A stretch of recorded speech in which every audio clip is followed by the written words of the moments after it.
से हमारा शरीर बनता है, सब जानते हैं। पावक अपन नीर गगन समीरा है, 5 तत्व से बना अपना शरीरा है।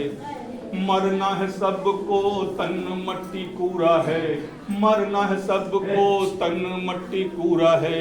अच्छे कार्य कर जाए जग में वो हीरा है। क्या बात, क्या बात। इसलिए इनकी जो बरसी मनाई जा रही है, यादगार के रूप में मनाई जा रही है। तो अच्छे कार्य हमको सबको करना चाहिए।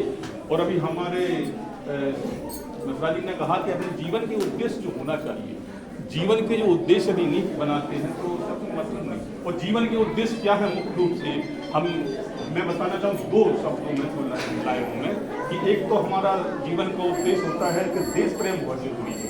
देश से प्रेम नहीं है तो आपका कोई मतलब नहीं। और दूसरी है मानवता, मानवता की रक्षा करना। ये 2 चीजें बहुत आवश्यक हैं। आवाज जीवन का उद्देश्य बनाओ, देश प्रेम का भेष बनाओ और मानव सेवा हो लक्ष्य हमारा, ऐसा बस संदेश बनाओ। ऐसा बस ये हमारा देश जो है विभिन्न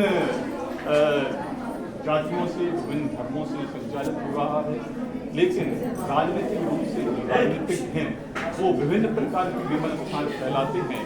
और हिंदू मुस्लिम में आजकल ज़्यादा चल रहा है, जिनको हमको बचते रहना चाहिए। हमारे स्कूल का जो उद्देश्य वही है कि पूरी मानवता की हम सेवा करें, ये हमारा उद्देश्य रहता है।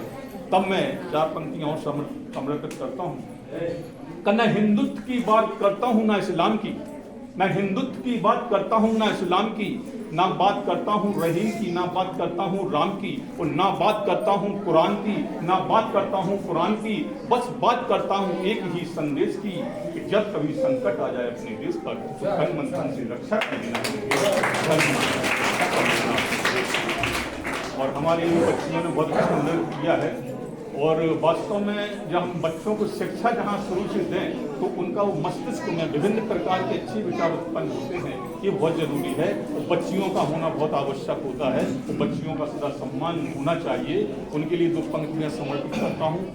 कल कल करती सरता जैसी बेटी गंगा जल, कल कल करती सरता जैसी बेटी गंगा जल है।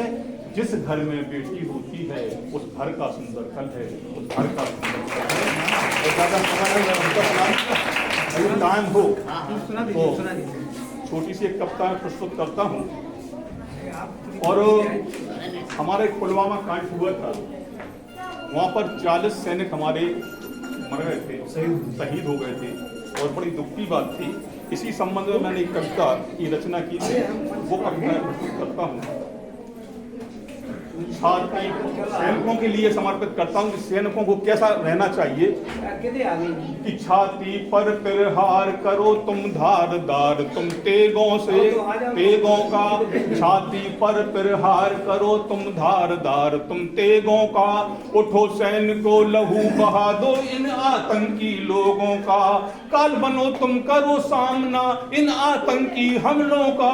खौफ को ऐसा पैदा कर दो जैसे हलचल बेगों का, उठो सैनिकों लहू बहा दो इन आतंकी लोगों का।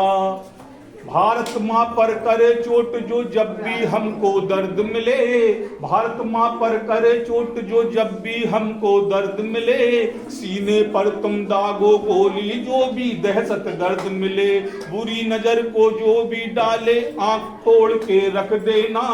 बदसलूकी करे कोई तो चीर कलेजा रख देना, जिबा काट लो उन लोगों की लेते मजा जो भोगों का। उठो सैनिकों लहू बहा दो इन आतंकी लोगों का, उठो सैनिकों लहू बहा दो इन आतंकी लोगों का। पत्थरबाजी जो भी करते सबक सिखा दो कुत्तों को, पत्थरबाजी जो भी करते सबक सिखा दो कुत्तों को। जो भी इनका करे समर्थन जूता मारो लुच्चों को, पत्थरबाजी जो भी करते सबक सिखा दो कुत्तों को। जो भी इनका करे समर्थन जूता मारो लुच्चों को। मानवता घायल होती है, इसकी रक्षा कर डालो। जो भी बाधक बने बीच में रुंड मुंड तुम कर डालो। देश पड़ोसी दखल करे तो मुख मोड़ो तुम तोपों का। उठो सैनिकों लहू बहा दो इन आतंकी लोगों का। मजहब की अंधी गलियों में आतंकवाद पनपता है।